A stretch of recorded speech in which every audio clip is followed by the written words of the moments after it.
مرحبا بكم في هذا المقطع فيديو اللي غنتناولوا فيه واحد التصحيح ديال واحد التمرين في لا بارتي الكتريسيتي. دونك هذا ليكزيرسيس غيكون en français dans la partie ou bien dans le cours dipôle RC. Donc on passe à l'énoncé. Donc l'objet de cet exercice est d'étudier le principe de fonctionnement d'une minuterie permettant d'éteindre une lampe automatiquement au bout d'une durée T0 réglable. Donc, le montage du circuit électrique est constitué d'un générateur idéal de tension, de force électromotrice E est égal à 25 volts, d'un interrupteur K, d'un conducteur ohmique de résistance R, d'un condensateur de capacité C, d'un bouton poussoir P qui joue le rôle d'un interrupteur. Il est fermé seulement quand on appuie dessus. D'un composant électronique M qui permet l'allumage de la lampe L tant que la tension aux bornes du condensateur est inférieure à une tension limite caractéristique du composant, notée UL. Donc, dans tous les exercices, ou bien dans tout l'exercice, on fixera UL à une valeur constante égale à 20 volts. Donc, tant que UC est inférieur à UL, le composant électronique M veille à ce que la lampe soit allumée. Donc, le composant électronique M possède une alimentation électrique propre, non représentée sur le schéma, qui fournit l'énergie nécessaire à l'allumage de la lampe. De ce fait, on admettra que le composant électronique M ne perturbe pas le fonctionnement du circuit AC, c'est-à-dire que la tension aux bornes du condensateur est identique que M soit présent ou non dans le circuit. Donc, c'est juste pour dire que le composant électronique M n'affecte pas la tension UC. Donc, il joue seulement le rôle d'allumer la lampe lorsque UC est inférieur à UL. Tant que UC, la tension aux bornes du condensateur, tant que UC est inférieur à UL, la lampe sera allumée. Lorsque UC dépassera le seuil de 20 volts, dépassera UL, la lampe s'éteindra. Donc voilà en gros principe de fonctionnement d'une minuterie classique. Donc on passe maintenant aux questions. Donc à l'instant initial, T est égal à 0, le condensateur est déchargé. Donc on considère que le condensateur est déchargé. On ferme l'interrupteur K, le bouton poussoir P est relâché. Voir schéma ci-dessus. Donc question numéro 1. On souhaite visualiser les variations de la tension UC aux bornes du condensateur en fonction du temps à l'aide d'un oscilloscope à mémoire. Indiquer les branchements à réaliser. Donc si on retourne au schéma électrique, alors la question nous demande comment visualiser la tension UC aux bornes du condensateur. Donc pour cela, alors, vous savez bien que l'oscillateur a deux bornes, deux entrées et une masse, donc on va utiliser une seule entrée. L'entrée va être connectée à cette borne et cette borne va être connectée à la masse, comme ça, pour visualiser la tension UC. Donc voici la réponse à la première question, donc voir schéma.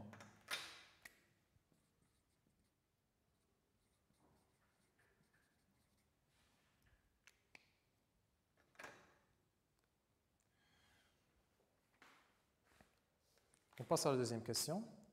Montrer que l'équation différentielle donnant les variations de la tension UC aux bornes du condensateur en fonction du temps est de la forme UC plus RC DUC sur DT est égal à E.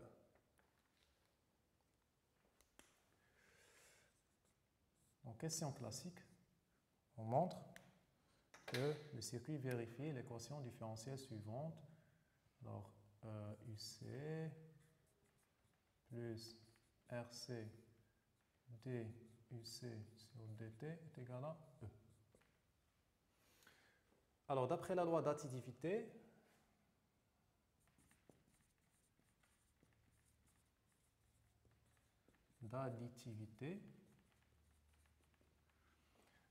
donc on étudie ce circuit-là.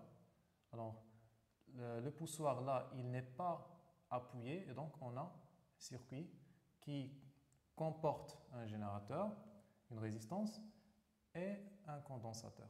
Et donc, cela nous donne UR. Donc la tension, alors si la tension E est comme ça, donc le courant il va être comme ça. Et donc d'après la convention récepteur, UR va être comme suit. Donc UR plus UC est égal à E. On sait que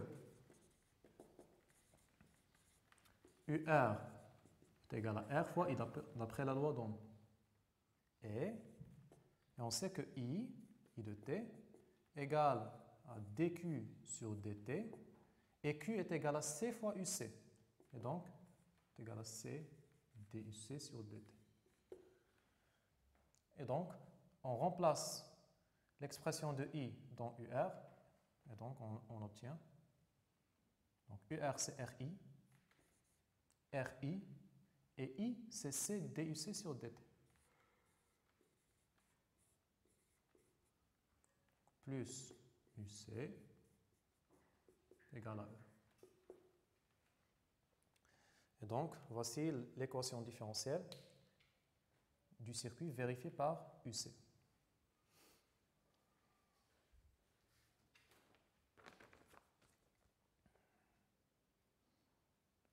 On passe à la question 3, partie A.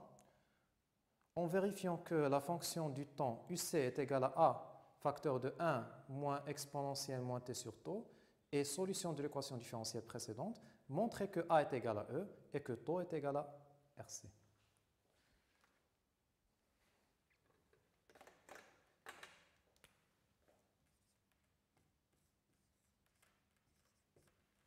A. Donc en vérifiant que la solution UC est égale à A facteur de 1 moins exponentielle moins t sur tau, en vérifiant que cette solution est bel et bien la solution de l'équation différentielle, allez, vérifier que, ou bien montrer que, alors on montre que A est égal à E et tau est égal à RC. Donc pour cela, on va introduire cette solution-là dans l'équation différentielle, l'injecter dans la solution différentielle, l'équation différentielle, pardon. Donc on a UC et on a d de UC sur dt, donc on a besoin de dériver UC. Donc en dérivant UC par rapport au temps, on obtient donc DUC sur dt. Donc la dérivée de cette expression-là par rapport au temps est égale à A, facteur de 0, dérivée de 1 c'est 0, et dérivée de moins exponentielle moins t sur tau, c'est moins 1 sur tau, donc moins avec moins ça fait plus, exponentielle moins t sur tau.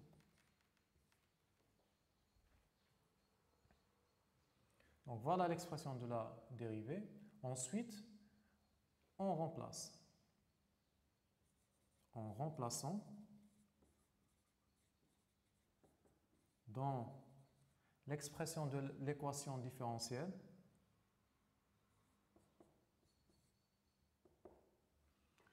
donc RC, DUC sur dt c'est A, donc A fois 0 plus A sur tau, exponentielle moins t sur tau, plus UC, donc on remplace par l'expression de UC, par la solution, donc A, 1 moins, exponentielle moins t sur tau. Le tout est égal à E. Voilà. Donc, on factorise avec A, exponentielle moins t sur tau. on obtient ici RC sur taux. Donc ici, on développe donc A moins A exponentiellement T sur taux. Donc cela nous donne moins A exponentielle moins T sur taux, donc moins 1. Et après, on a A. Donc A moins E, donc plus A moins E, amené vers notre partie. Donc on obtient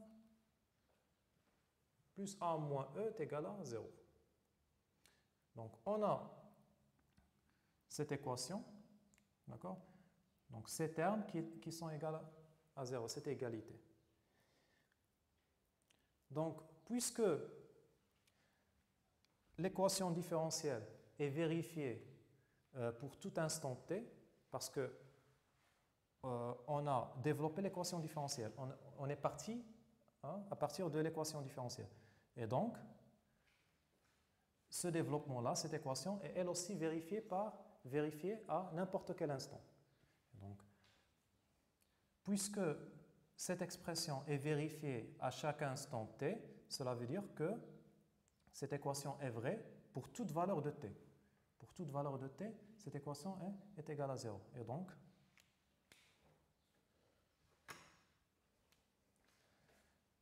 tous les termes doivent être égal à 0. Donc ce terme doit être égal à 0 et ce terme doit être égal à 0. Pourquoi? Parce que cette équation est vraie pour toute valeur de t. Donc forcément ce terme est égal à 0 et donc forcément ce terme doit être égal à 0 pour que cette égalité soit vraie.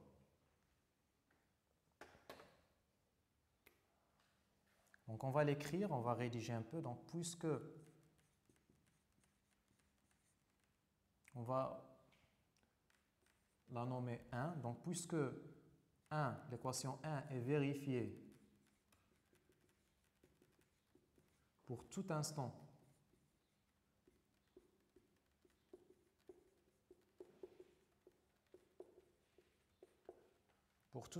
t, ce terme A exponentielle moins t sur taux RCA est égal à 0 et ce terme 1 A moins E est égal à 0. On sait bien que l'exponentielle n'est égal à 0 que lorsque t tend vers l'infini. Or, en physique, on n'a pas un temps qui tend vers l'infini. Et donc, l'exponentielle ne peut pas être égal à 0. Et donc, ce terme est forcément égal à 0. Donc, RC, parce qu'on a produit de deux termes qui est égal à 0. Donc, l'un d'eux est forcément égal à 0. Donc, RC moins 1 est égal à 0. Et A moins E égale à 0. Et donc, taux égale à RC, donc 1 vers l'autre là, donc ça nous donne taux est égal à RC et A égale à E. Donc voilà, on a démontré les expressions des constantes de la solution, à savoir taux et E, et A, pardon. Très bien. On passe à la partie B de la question. Quelle est la valeur de UC en régime permanent? Quelle est la valeur de UC en régime permanent? Donc on va laisser le schéma parce qu'on va l'utiliser après. Donc on est arrivé à la question 3B.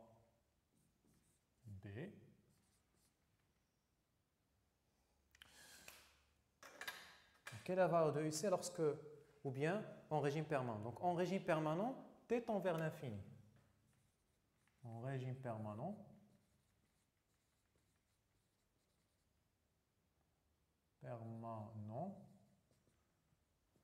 t tend vers l'infini. Et UC, lorsque t tend vers l'infini, égale, donc l'expression de UC et celle-là. Donc A est égal à E et taux est égal à RC. Donc est égal à, donc on va l'écrire ici. Donc E, 1 moins exponentielle de, donc T moins l'infini. Donc on remplace T par l'infini, plus l'infini sur taux. Donc exponentielle de moins l'infini c'est 0. Et donc ça donne E. Donc lorsque T tend vers plus l'infini, UC tend vers E. Et donc en régime permanent, on considère que UC est égal à E.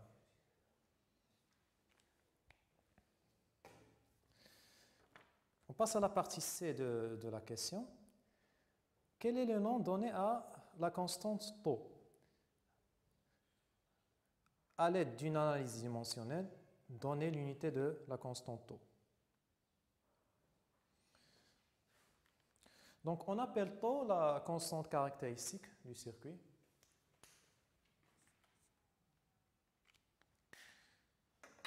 Parce que cette valeur de taux, c'est un temps. Et pour le démontrer, on va utiliser l'analyse dimensionnelle. Donc en utilisant l'analyse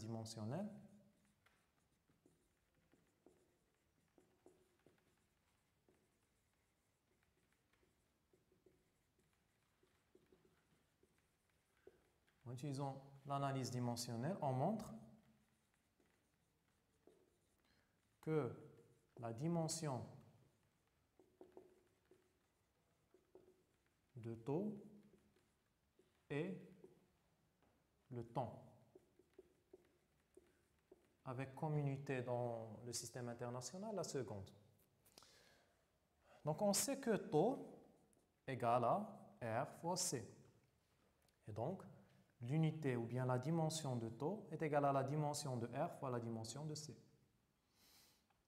Et on sait que d'après la loi d'Ohm, U est égal à R fois I.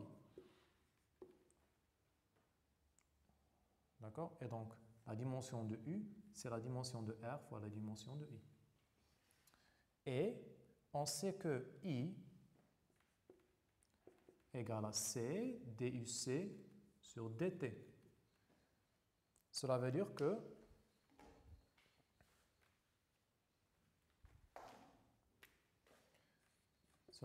que la dimension de I est égale à la dimension de C fois la dimension d'une tension sur la dimension d'un temps.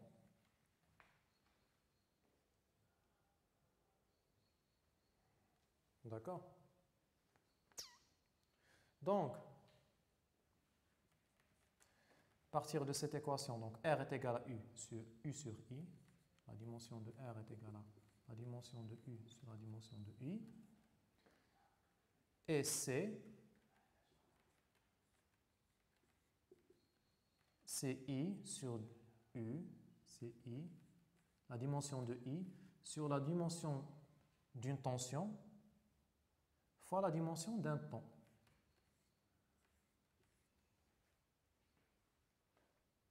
Et donc, on a la dimension de R en fonction de ça, la dimension de C, on remplace ici.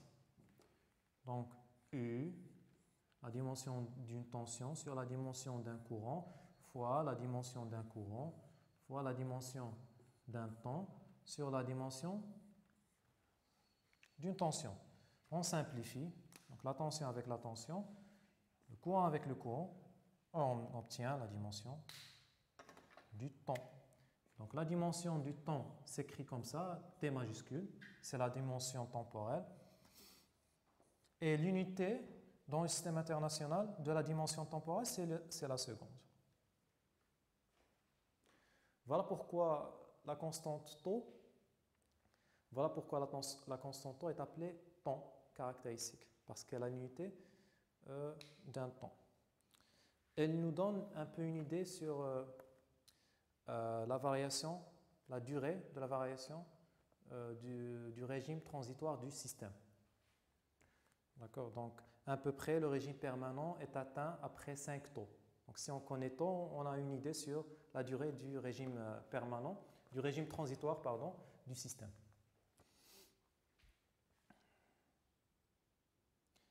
D'accord, donc on passe à la quatrième question. La représentation graphique de la fonction UC est donnée dans la figure 2. Donc on avait vu, comme vous pouvez le constater dans l'image qui donne les questions, on a la figure 2 qui donne les variations de UC en fonction du temps. C'est une courbe exponentielle croissante, donc et tend vers une certaine valeur. Donc, la question nous demande de faire apparaître sur ce graphe, sans aucune justification, 1. La tension E, 2. La constante taux, et 3. Les régimes permanents et transitoires. Donc, on va dessiner la figure.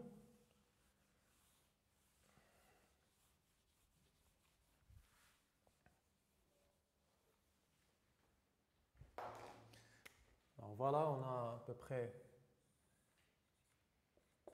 courbe comme celle-là. Donc UC en fonction du temps, on a une certaine valeur limite. On a une courbe qui est comme ça. La valeur limite est, dans ce cas, 25. Et l'unité, c'est le volt, comme ça. Et on a une tangente à la courbe à t est égal à 0. Comme ça. D'accord? Donc, faire apparaître E. Donc E, c'est la force électromotrice du générateur. Et on a vu précédemment que en régime permanent, lorsque t tend vers l'infini, UC tend vers E.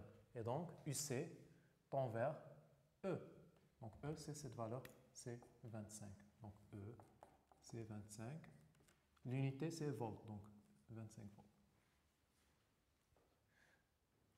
Deuxièmement, la constante taux.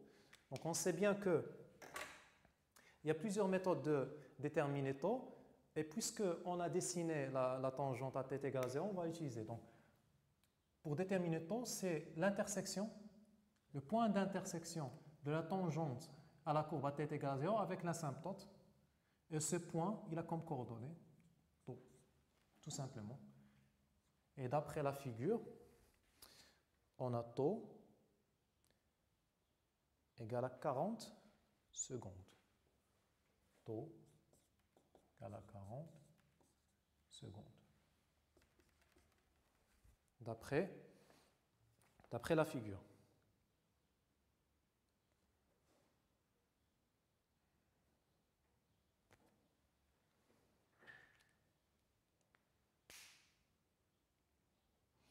Troisièmement, les régimes permanents et transitoires.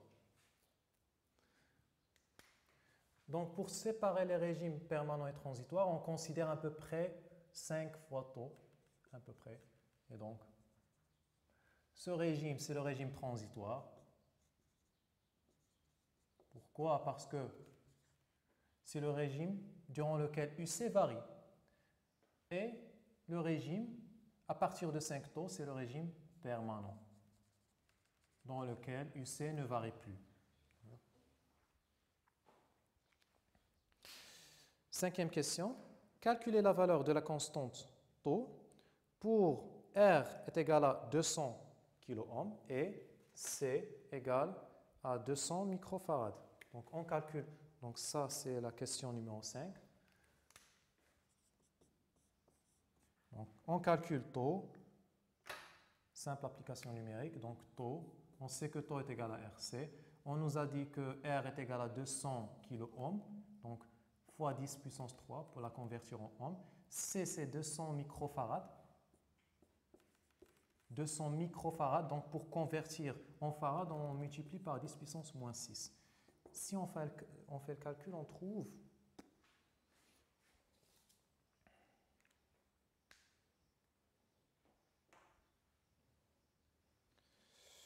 donc si on fait le calcul, donc 200, 10 puissance 3 fois 200, 10 puissance moins 6. Oui. Ça donne 40 secondes. C'est ce qu'on avait trouvé dans la figure. Alors voilà, on arrive à la fin de la première partie de cet exercice. J'espère que c'était clair. On se voit dans la deuxième partie.